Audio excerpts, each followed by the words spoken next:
5 seconds, please stand by.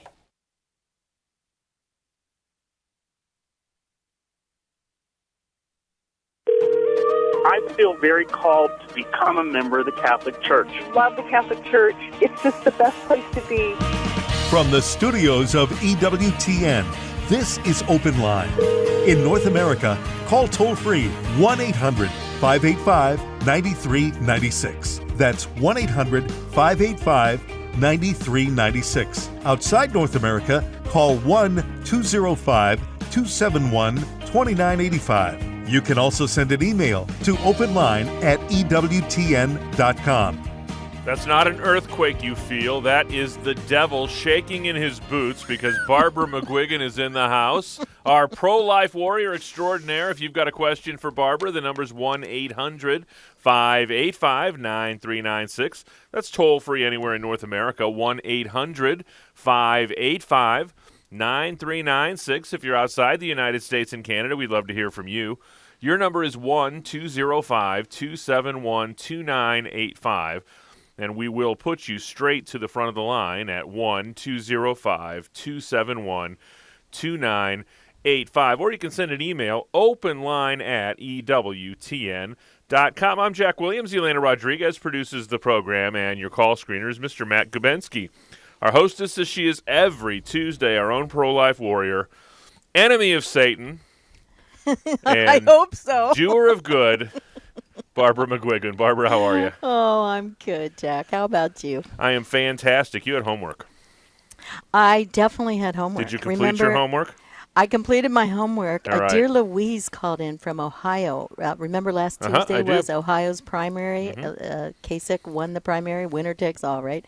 Well, she said some of her friends were bringing up the USCCB's past Forming Consciences for Faithful Citizenship. I couldn't think of the whole name. I could think of the Faithful Citizenship part. So I told her they revised it, and I guess it was it came out in 2007, and they revised it in 2015. Well, it's now better, but still flawed. For the same reason, at least one of the reasons it was flawed in 2007, and then again in 2011, and again in 2015. So what I'll do is just address, I can't go through the whole document, but address the pro-life issues and concerns, okay? In number 34, and I'll be calling it FCFC, Forming Consciences for Faithful Citizenship. The FCFC lists intrinsically evil acts and says that Catholics cannot vote for a political candidate who favors a policy promoting them, at least, and herein lies the flaw. If the voter's intent is to support these intrinsic acts. I'm going to talk about that later. But it mentions here abortion, euthanasia, assisted suicide, deliberately subjecting workers or the poor to subhuman living conditions, redefining marriage in ways that violate its essential meaning, and racist behavior. It suggests that this list is not an exhaustive one. In fact, later in the document, it also mentions human cloning, in vitro fertilization, and the destruction of human embryos for research. While not specifically calling these things intrinsically evil, such acts as torture, unjust war, genocide, attacking non-combatants in war, human trafficking, and imposition of the death penalty, although clearly almost all of these would also fall into that category, it says that Catholic teaching calls on us to oppose them and to also seek to, quote, overcome poverty and suffering. So this is all good. This is all good. The FCFC acknowledges that a heavy dose of prudential judgment is needed to make good political choices. It paraphrases what the doctrinal note says. It is not the Church's task to set forth specific political solutions, which God has left to the free and responsible judgment of each person. That's in number 3. Both documents emphasize that the Church's role is limited to teaching the moral truths that must form the Christian conscience. And I thought this was good. They also made clear that the USCCB's statements on specific issues, quote, do not carry the same moral authority as statements of universal moral teachings, end quote. In other words, the Catholic Church does not take sides in politics. Mother Church affirms the truth about God and man in the moral law. Her teaching is not new, and it is not specific to any particular time or place. She is one holy Catholic, meaning universal and apostolic. If the Catholic Church does not condemn the action of voting for a politician who supports intrinsically evil actions, it really shouldn't be necessary to do so. Any card-carrying Catholic worthy of the name, this is me now, knows that to vote for politicians who wittingly or unwittingly support abortion are doing so under pain of grave sin. One doesn't need to be a brain surgeon to come to the conclusion that voting for an action that is grave and intrinsically, which means always and everywhere evil within itself, it will never change, is to make that voter, if you vote for that, complicit in the evil. We talked about this last Tuesday. Now, how do we look at the sentence that was not revised? Catholics cannot vote for a political candidate who favors a policy promoting intrinsic evil, at least if the voter's intent is to support any such positions, any such intrinsically evil positions. So, are those 9 words used if the voter's intent is to support, the intrinsic evil? Are those words giving a pass, an escape clause to Catholics who wish to support a candidate who will raise the minimum wage, for example, reduce the military, give amnesty to all immigrants, or will increase food stamps or provide housing for the homeless because they only support these positions of the candidate, but not the fact that he or she is vociferously pro-abortion? Well, I hope not. I hope not, Jack.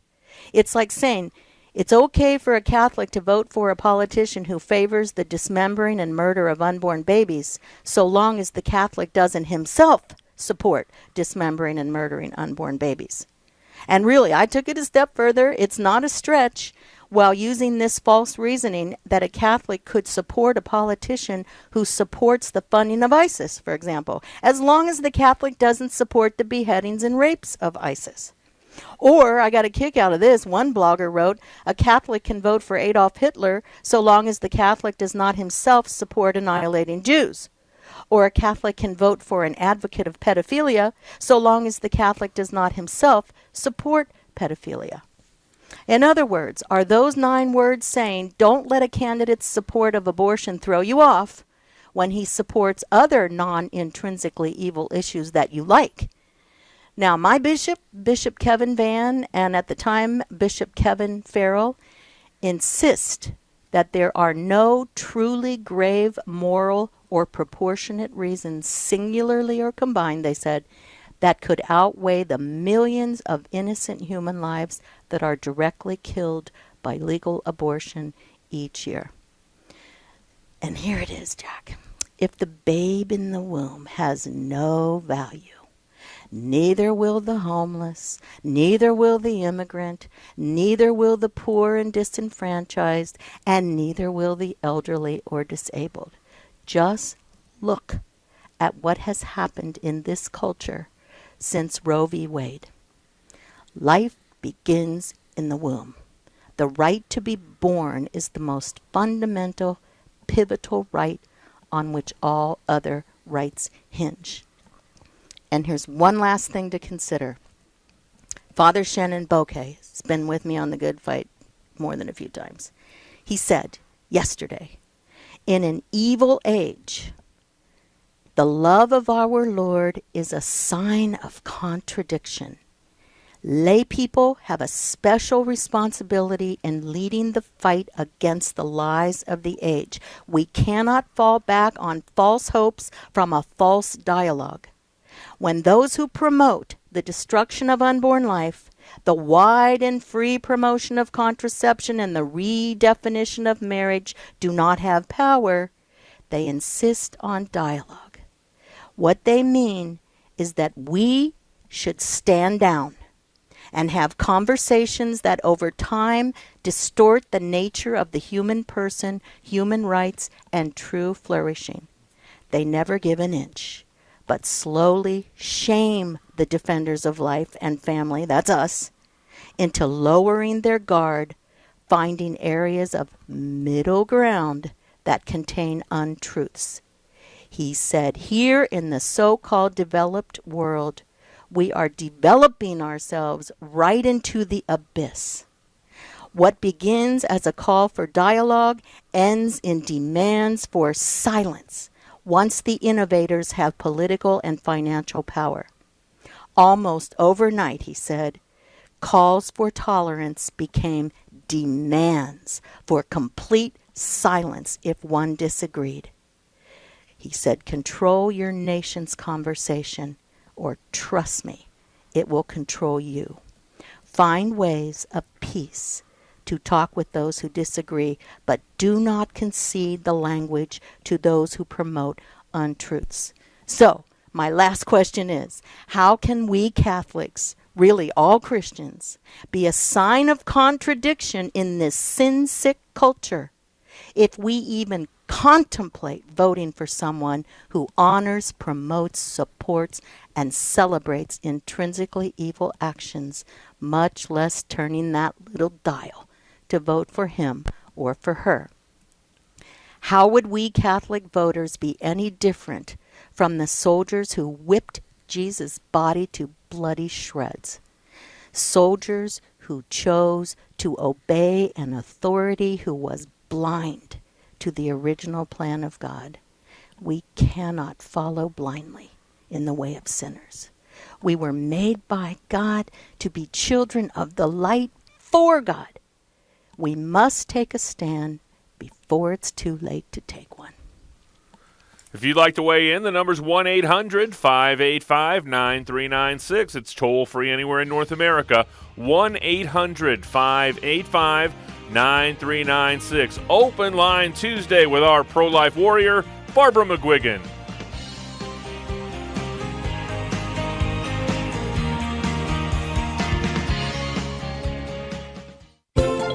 Hello, I'm Doug Keck, host of EWTN's Bookmark. I wanted to mention a new book that I wanted you to check out in time for the Jubilee of Mercy. It's A Holy Year in Rome, the complete pilgrim's guide for the Jubilee of Mercy by our one and only Rome correspondent, Joan Lewis of Joan's Rome. And in this book, Joan takes you back in time for a look at the history of Jubilees and then brings you up to the present with a visit to the 7 pilgrim basilicas of Rome, 4 of which must be visited by pilgrims to obtain a Holy Year indulgence.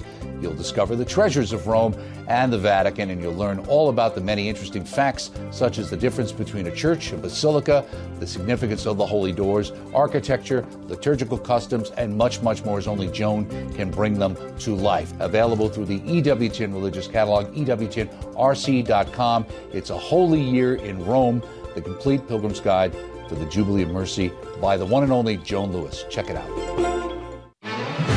Podcasts of Open Line are available within 24 hours of live broadcast. Go to EWTN.com and click on Multimedia. I see God as a trusting father, a father who really cares for me, is guiding me in his providence, one who really has me wrapped in his love so that I don't need to worry about anything as I go through my day-to-day life. Without God, I'm nothing. Take Two with Jerry and Debbie is a fresh look on life through the eyes of faith, love, and mercy. Take Two with Jerry and Debbie, weekdays, noon and midnight Eastern on the EWTN Global Catholic Radio Network. This is Father Joseph Mary. This is Dr. Ray Guarendi, host of The Doctor Is In. This is Father Leonard Mary of the Franciscan Missionaries of the Eternal Word. Have a blessed Lent from all of us at the EWTN Global Catholic Radio Network. This is Open Line on the EWTN Global Catholic Radio Network. If you have a question or comment, call 1-800-585-9396. Outside North America, call 1-205-271-2985 or send an email to openline@ewtn.com. EWTN radio programming is heard on great stations around the United States, like 970 AM in Colorado Springs and Pueblo, Colorado, 1460 AM in Rochester, New York, and 910 AM in Dallas, Texas. Please be sure to support your local Catholic radio station. Our leadoff hitter today on the phones is Mr. Anthony, who's calling us from New York. He's listening to EWTN online. Anthony, you're on with Barbara McGuigan. Hi, Anthony. Hi, how are you? Good. How about you, good man? Not mad. Not mad. I have a question on abortion. Okay. If you direct a person to get an abortion, where to get an abortion, you are culpable to the sin. You're an accomplice. Yeah, you're an accomplice. Yeah, right, sure. You're an accomplice. How does the Catholic medical schools get around teaching their students that? Now, I know they send the non-Catholic to schools where they do believe that abortions are part of medical training, but yet the Catholics still maintain a Catholic principle. They shouldn't be called Catholic. No, okay, Anthony, I'm not positive where you got your information. I don't know. Well, nurses do the same thing. Certain nurses refuse to learn how to do certain procedures that will abort, and they will take their nurses' training and send them to places where they do it, non-Catholic hospitals. In non-Catholic hospitals, right? Yes. So, for example, if you went to, say, Georgetown Medical School or one of the other Catholic medical schools, Hoyer out of California, or you a part of your course is not knowing how to do an abortion. You can refuse. You can refuse as a nurse or as a doctor to become trained in doing abortion. That's conscientious objection. And I know that is the case. I don't know about Catholic hospitals who specifically send their people out to learn how to do abortions. I've never read anything like that. Maybe you possibly know from your own experience. I don't know, but I can't speak to that because I've never heard of a Catholic hospital even referring people to abortionists. Now, again, maybe they're non-Catholic people who are working in the hospital who will refer. I've heard of that before. I've heard of a Catholic OBGYNs who will appoint one person to refer in their practice, which is really a weasel way to do it, if you ask me.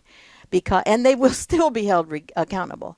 They will still be held accountable because they're just passing the buck. But as far as sending Catholic hospitals, sending doctors or nurses to learn how to do abortions, I've never heard of that, Anthony, to be honest with you. Well, yeah.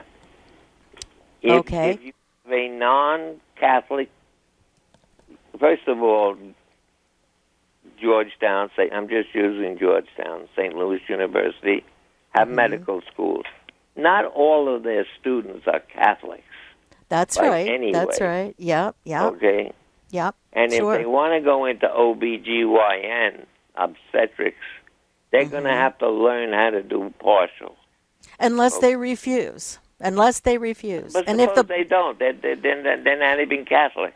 Well, I don't know how their conscience is formed. If their conscience is not formed, if they don't see themselves as an accomplice to a grave evil, this is why we need to get the word out, right, Anthony? We need to get the word out that it's wrong to take the life of an innocent human being, period. And, that's what the church has condemned, why they've condemned abortion since the get-go, from the beginning, right? We have to get the word out because, yes, they will be an accomplice. But as in any mortal sin that one commits, you have to know it has to be a serious act, which this certainly is. You have to know it is a serious act that you're taking part in or learning how to take part in. And you have to give full consent of your will to that action. And those are the qualifications for a mortal sin. So if you are not culpable, if you were never formed, if you were never taught this, you can see why it might happen, huh? No, but okay. I mean, do the Board of Trustees members know this? Well, universities, of these colleges. Well, you're right. I mean, who even knows if they're all well-formed Catholics on the board of trustees? Oh, please. Do I know that? I've served on boards before. Do I know that? I mean, every single teaching of the church regarding sexual morality that will come up on some of the boards that I've been on, there are people sitting right there across from me, and some are even Catholic, but they've never been taught the church's moral teachings. And so you run into problems, and this is where we become the sign of contradiction that I was talking about. If you love the Lord enough, you are willing to be a sign of contradiction, as was our Lord himself, a sign of contradiction in the culture. And I'm sure you are, Anthony. Thank you so much for calling, good man. Thank you, Anthony. Appreciate the phone call. That opens up a line for you at 1-800-585-9396. Next up is Angie in Pueblo, Colorado. She's listening to EWTN on Catholic Broadcasting. Angie, you're on with Barbara McGuigan. Hi, Angie. Hi. Barbara, I have a question for you. Sure. I know that they want to make abortion illegal. My question, and I've never been able to get a good answer for this question, is what are you going to do with the women who go have illegal abortions then? What are you going to do to them? Well, you know, when abortion was illegal, the same doctors that were doing abortion when it was illegal are still some of the ones who are still doing them now legally, right? So it would be a sad state of affairs if a woman would continue, because usually when you find out something is illegal, you back away from it because you know it is seriously wrong. And so all you can do is assist these women. Help these dear souls. They aren't the ones that would be fined. They aren't the ones. It would be the doctors who carry out these abortions. If and when Roe versus Wade is overturned, then it'll go back to the states, and will it ever become illegal? That would be the case, Angie. What do you think? Well, I just didn't get an answer. I felt like you didn't say, well, the women should go to prison, or the women should go to jail. No, I said no. It's the woman is not the one. It would be the perpetrator of the evil, the doctor who would abort her baby and rip her baby from her womb piece by living piece. He's the one, or she's the one, who would be seriously fined and eventually even put into jail. I don't know what the whole consequence will be for them if it is illegal. But not the woman, not the woman. The woman is broken. The woman is wounded. The woman thinks that she's got to raise a child for the rest of her life that A, she doesn't want for whatever reasons, or B, it's not convenient for her. It's going to interrupt her schooling. It's going to interrupt her career, whatever the reasons are, right? So this is why plenty of us, like you and me, Angie, we have to get out there and we have to say, please don't kill your baby. And not just that. You have to put your money where your mouth is. Come on with me now, and I'm going to take you to a crisis pregnancy center, a resource center, they call them now, where you will have everything you need to at least give life to this baby. You don't have to raise this baby. One of the most beautiful acts of love that a mother shows who cannot afford to raise her child for whatever reasons is to place your baby for adoption. That's a beautiful thing. We have tons of people on adoption lists, couples who are infertile, who would gladly take the unborn or the baby, for the aborted mom who refuses abortion and wants to place her baby. We just have to give them all the resources that they need. She doesn't have to raise the child for the rest of her life. Okay? And that's a misnomer, Barbara. I think that there's a lot of unwanted babies that would be lying around should there be a change in the landscape. I think that the waiting lists for adoptions now really fly in the face of that notion. Oh, and they have, Jack, for a long, long, long time. They really have. So with the highest infertility rate that we have now, they surely do. So but the whole thing is, people think, if they're going to go back to coat hangers. That went out with high button shoes. Okay, this whole coat hanger business. When I see protests where they're holding up a coat hanger, I think, what rock did you just crawl out from under? That's not even the case. So anyway. 1-800-585-9396 is our toll-free number. Open line Tuesday with our pro-life warrior, Barbara McGuigan.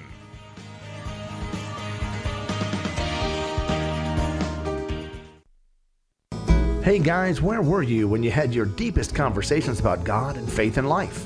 Well, if you're like me, you were probably sitting up till all hours drinking coffee in an all-night diner with your best friends. Hi, I'm Deacon Jeff Drzymski, inviting you to relive that experience right here in the luxurious corner booth of the Catholic Cafe. The Catholic Cafe, Saturdays at 4 p.m. Eastern and Sundays at 5 a.m. Eastern on EWTN Radio. Live truth, live Catholic. From the archives, this is the wisdom of Mother Angelica. Do you know yourself? Nobody knows himself. That's why if somebody says, "Why are you so impatient?" you say, "I'm not impatient." Or, "Why are you so angry all the time?" Who's angry? I'm never angry. We don't know ourselves. You know, I've told you that there's so many of these mystics have said that the Lord would come one day and give us a warning, that we would see ourselves as He sees us. Oh, that would be a shock, huh?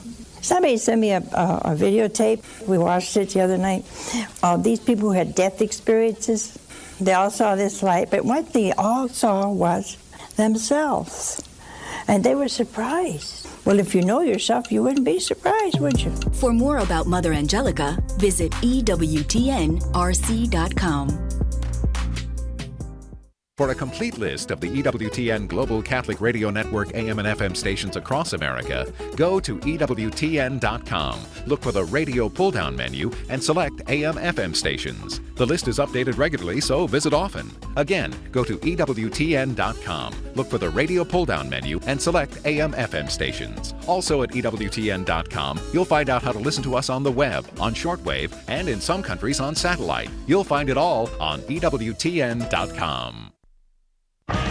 This is Open Line on the EWTN Global Catholic Radio Network. If you have a question or comment, call 1-800-585-9396. Outside North America, call 1-205-271-2985 or send an email to openline@EWTN.com.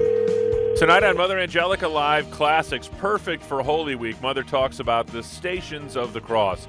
That's 8 Eastern tonight on EWTN Television. And tomorrow night on EWTN Live, Father Mitch welcomes Dr. William Thomas, who's the professor of Marianology at Newman College in Ireland and the director of the St. John Paul II Institute of Marian Studies. That's tomorrow, 8 Eastern on EWTN Television. Back to the phones we go, and Ray is listening in Dallas, Texas on Guadalupe Radio. Ray, you're on with Barbara McGuigan. Hi, Ray. Hello, Barbara. Pleased to meet you on the phone. Thank you. Same here.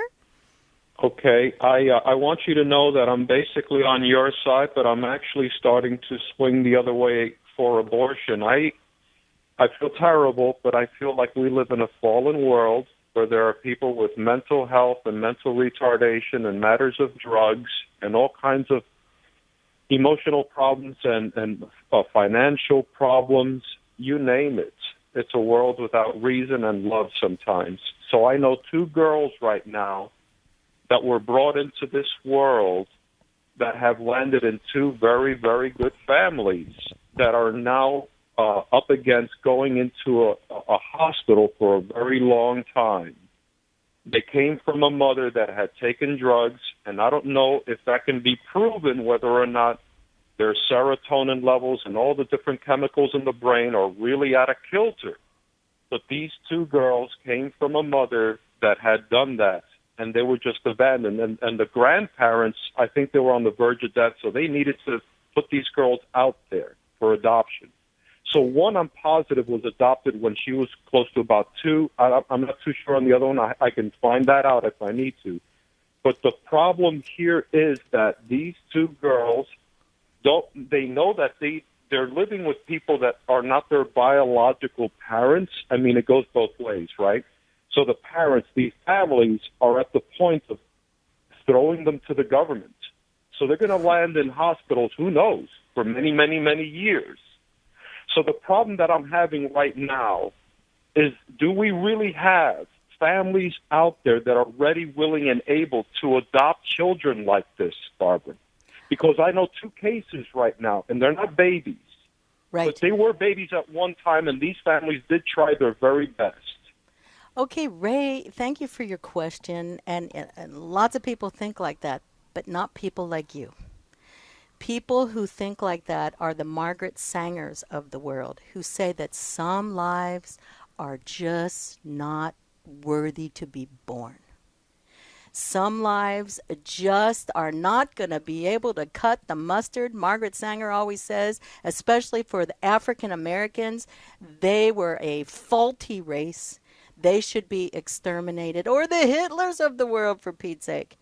The Hitlers of the world, who said if you weren't a white Aryan German, you had no reason to exist. See, this is a very, very dangerous ideology. And I know it's not you. I know it's not you. What it is with you is you feel very sad because of these 2 girls you're talking about. But again, there are families who would adopt them. There are families who will only adopt children with Down syndrome. Did you know that? 90% of Down syndrome children are aborted. And there are only people who will adopt these precious souls. So what you need to do, we need to trust in God. This world is evil.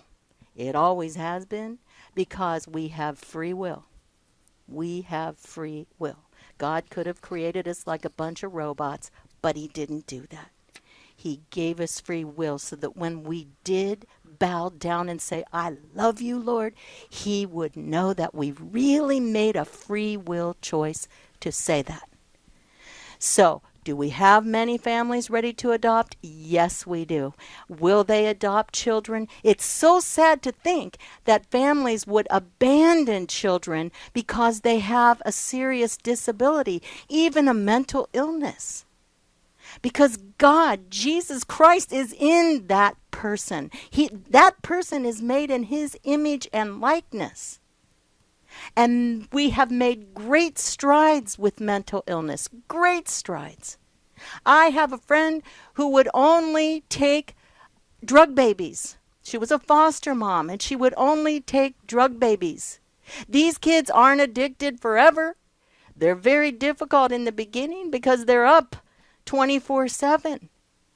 But you should see what she could do with these babies, because she believed that God would get her through. She trusted that he would get her through with these babies and with no sleep. And he did. And he does. So it's a way to look at things. You have to elevate your way of thinking, Ray. And I know you can. I know you can do this. You're the man who can do this. Because you don't want to embrace that utilitarian idea that only if you're useful are you good. Because that is a slap in God's face. You have to trust true resolve under severe testing. Hey, mental illness is a severe test. Living with it is also a severe test. But with God's grace, nothing is impossible, good Ray. Okay? I got to ask you, where can I find, and like I say, I know these 2 families. One lives in Kentucky, one lives a few hundred miles away here. In any case, I want to know where I can direct them, because they have 2 children. In both cases, the girls have become violent. And I need to know where this resource is that you're speaking of, where a teenager can land in a family that has this history that they're willing to take on. Well, foster care parents will take on a child with mental illness. So if you go into, to get in touch with people in foster care, I mean, Jack, I don't know, where do you go for foster care? I mean, you can go into, what's the place in Omaha, Nebraska? Boys Town. They will take foster kids with all kinds of problems, Ray. All kinds of problems. These kids were abandoned by their parents in most cases, which is kind of what you're talking about, where the parents have had it when they're teenagers. It's not an easy time, even with kids that aren't mentally ill, to get through the teenage years. Are they religious people, Ray?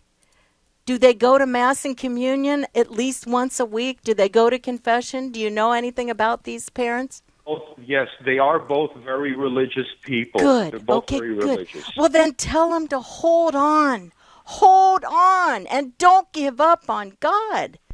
Do you think he doesn't know that these children were going to be placed in their families? He wants to make saints out of them, and they will become saints.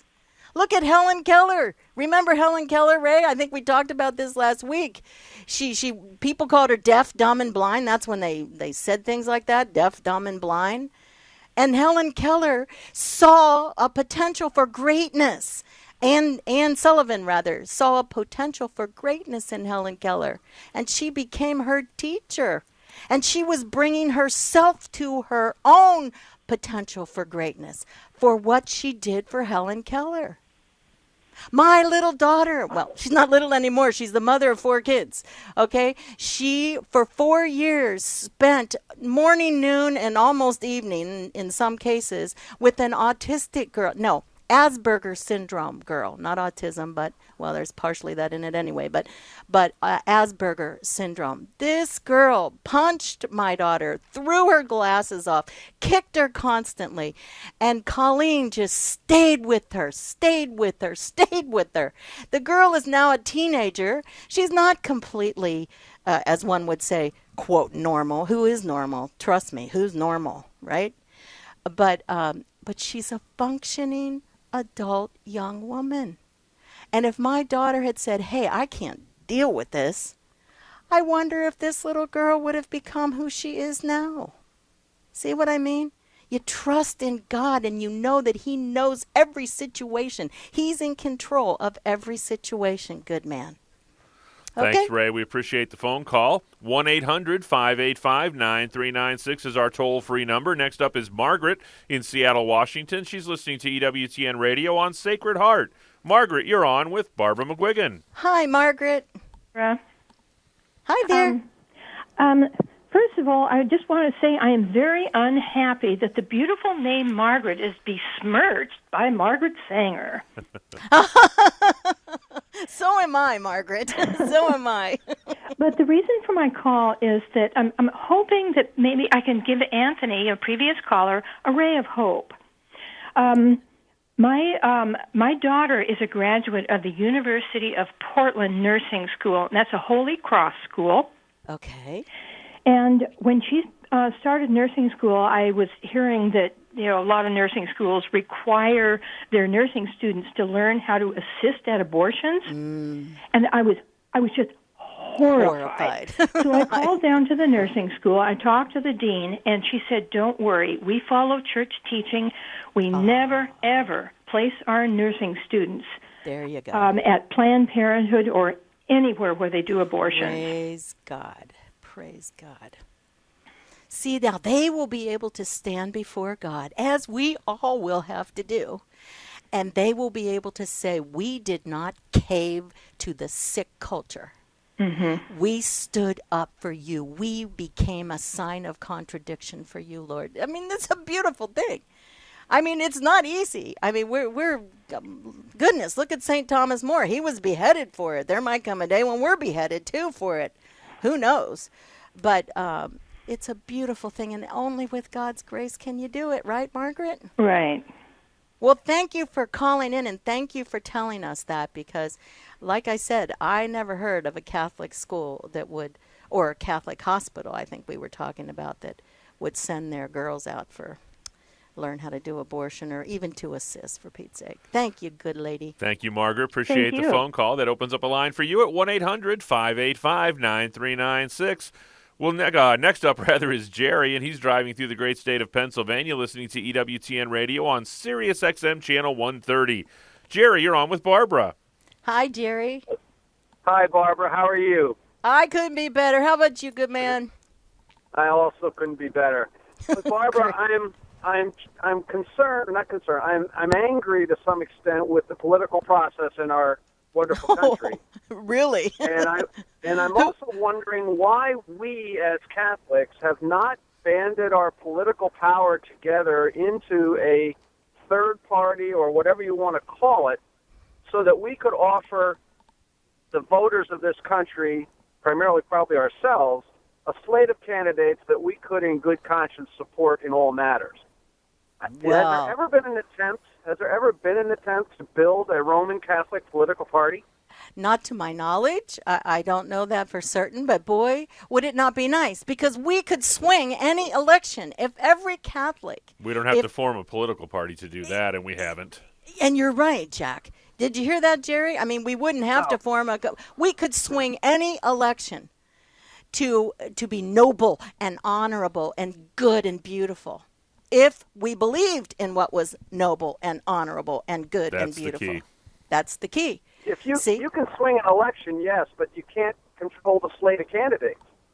So right now, yes, we could probably swing this presidential election, but who would we swing it to? There's not one candidate out there that I believe stands up for the principles that we believe in. So unless we take charge of having a slate where we absolutely know these people follow church teaching, you never. I mean, I'm not going to vote this year. Who am I going to vote for?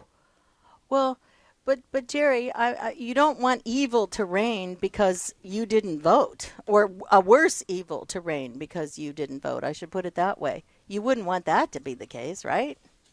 I don't believe there's a single candidate there who is not pro-abortion. Well, on the Republican side, the platform is pro-life, right? On the Republican side. So I would say that every one of those particular candidates at least claim to be pro-life. I mean, that is a fact. Some have changed, just like Ronald Reagan was not pro-life, and he had a conversion, and he became pro-life. But just as Cardinal Burke said in 2004, you remember Cardinal Burke, he said that it is permissible for a Catholic to vote for a candidate who supports the limitation of legal abortion, even if not opposing it entirely, if he's up against an opposing candidate who is outright pro-abortion, as you always hear me say, vociferously pro-abortion. And that would be the situation we're dealing with now, I do believe, don't you, Jack, depending on the candidates? Well, there's no question. And really, the only way we lose in the long run is if we give up. That's it. We cannot give up. If things are going to be more evil because we don't vote, because when you stop and think about it, really and truly, if you don't vote, I mean, this could cause evil to reign for much longer than you would wish. I mean, that is a very serious thing not to do, is not to vote.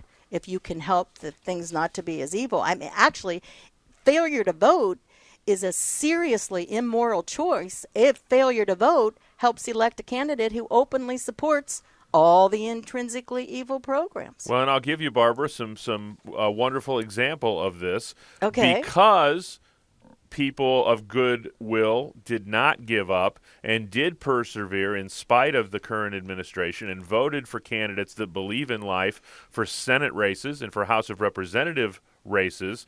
We're now in a position to perhaps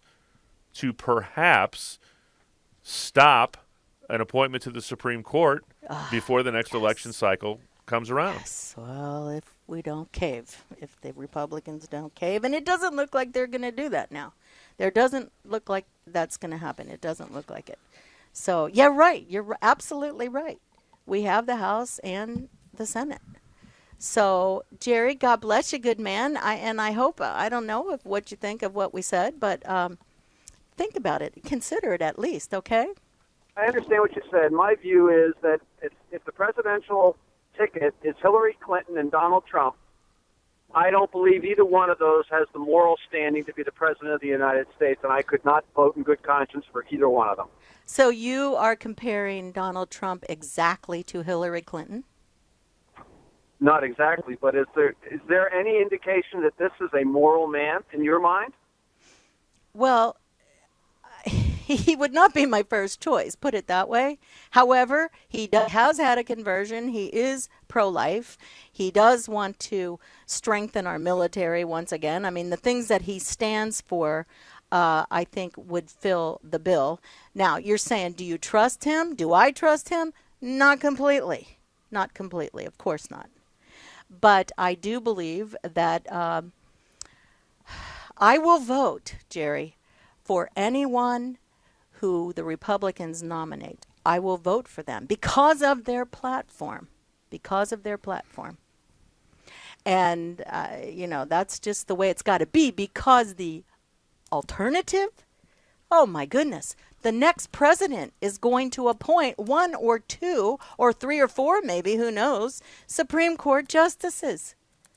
This could turn this country into a communist country in no time if we get a court, like Jack was just talking about, a Supreme Court. As a matter of fact, I think it was the New York Times. I don't remember, so don't quote me on this. I don't remember the exact headline, but it was something like, now we have the chance to have the most liberal court we've ever had. The day that President Obama nominated Merrick Garland to be the Supreme Court justice. We were going to talk about that later on in the show, but I don't know that there's that much time to go into it. But let me just jump in real quick with him. Justice Garland, they're just falling all over themselves, saying how moderate he is and how wonderful. And he hasn't ruled or commented directly on abortion, but there are other windows into his ideology. He has lavished praise on Justice Harry Blackmun, author of the legally indefensible Roe v. Wade. He formerly clerked for Justice William Brennan, a living Constitution person, just the opposite of Justice Scalia, an originalist, right? And which was instrumental in shaping the privacy rationale that led to Roe v. Wade. 75% of his own law clerks have gone on to work for pro-abortion Supreme Court justices like Ruth Bader Ginsburg and Elena Kagan, while just a quarter of them went on to originalist judges like Justice Scalia. In May, Garland also voted with the majority of the D.C. Circuit Court of Appeals to deny Priests for Life an en banc hearing, which an en banc hearing is a session where a case is heard before all the judges of a court. In other words, the entire bench, not just a panel or a few of the justices, in its case against the Obama administration's contraceptive mandate, the HHS mandate. He voted down Priests for Life, which had the result of preserving an earlier ruling in favor of the mandate. And all you have to tell me is Planned Parenthood is really excited about this nomination, if he would get nominated, Justice Garland, because the day he was appointed by he announced his appointment, rather, of President Obama, Cecile Richards, Planned Parenthood's CEO, was seen entering the White House, presumably so Obama could reassure her of Garland's commitment to upholding a right to abortion. Anything that Planned Parenthood loves, we don't. And they are thrilled with this, should he be appointed by the Senate. If we don't hold the line on this, oh my goodness, I hate to see what's going to happen. Next up is Bridie. She is listening to EWTN while she drives through the great state of Maryland. Bridie, you're on with Barbara. Hi, Bridie. I remember you. Hi, Barbara. How are you? Great, thanks. I just wanted to share a story about my niece. She couldn't have a baby, and she's actually the oldest of 7 children, so she wanted children. So she went to Catholic Charities in Maryland, and Catholic Charities would not give her a black child. So then she went through a private adoption, and she did get a little boy, a little black boy, and he is an absolute delight. He's already skipped a grade. He went right into kindergarten. He could do preschool because he's so bright, and he's such a bright light in our family. But I would like to see the cost of adoption down. They paid $36,000 to get this child. Wow. That's ridiculous. Wow. I'm really not familiar with that sort of process, but I wonder if that would be the case, though, if you went through a pregnancy resource center, because most of them have lists and actually profiles of couples who are infertile and they so want to adopt a child. So I wonder if that's the case. If you go through a high-powered attorney, possibly the fee's going to be a bit more. But I don't know if that's always the case to adopt babies. Bertie, thank you so much for calling, dear heart. Brighty, sorry. Next up is Jennifer. She is listening to EWTN on Spirit Catholic Radio in O'Neill, Nebraska. Jennifer, you're on with Barbara McGuigan. Hi, Jennifer. Hi. I just had a follow-up question about the woman who was talking about the consequences that would happen if and when abortion would become illegal. And you had mentioned that there wouldn't be any, or you didn't believe there would be any consequences for the mother who was actually getting the abortion because she was broken.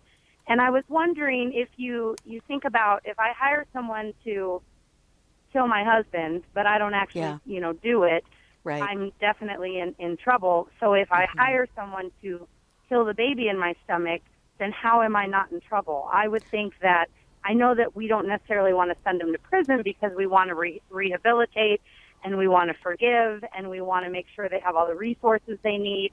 But if they make that decision and abortion is illegal and they're killing their baby, then how would they not face a consequence? I don't know, Jennifer. I don't have an answer for that. I think possibly the answer is the fact that the aborted mother is so broken, is in darkness, is afraid. I mean, when you think of, for a mother to hire a hitman to kill her unborn child, she has to be in pretty bad shape. We've never walked in her shoes. I've never walked in her shoes. I've counseled plenty, and their stories are crushing. They are heart-wrenching. Is that a reason to abort? Heavens no. Goodness no. It may be the only good thing. This may be the test, I've sometimes said to them. This might be your only test in your lifetime that I'm going to help you pass. That you will at least give life to this baby. I will be with you. I promise them I will be with them. And I have. Through even labor and delivery. And you can place this baby for adoption. We could always find someone who would adopt this child. I think when you look at, with mercy and compassion, at the mother who is considering abortion, if you had her whole story, you would feel like I do. And I don't think the courts would do anything to her. I really don't. Jennifer, thanks so much for that phone call. My apologies to Alex and Maria and Colvin, but we are flat out of time. Barbara, thanks so much for being so gracious with your time. Oh, thank you, Jack. Right back at ya. On behalf of our host, Barbara McGuigan, our producer, Elena Rodriguez, and our call screener, Matt Gubensky, I'm Jack Williams, thanking you for taking some time out of your Tuesday to join us. Back at it again tomorrow, Open Line Wednesday.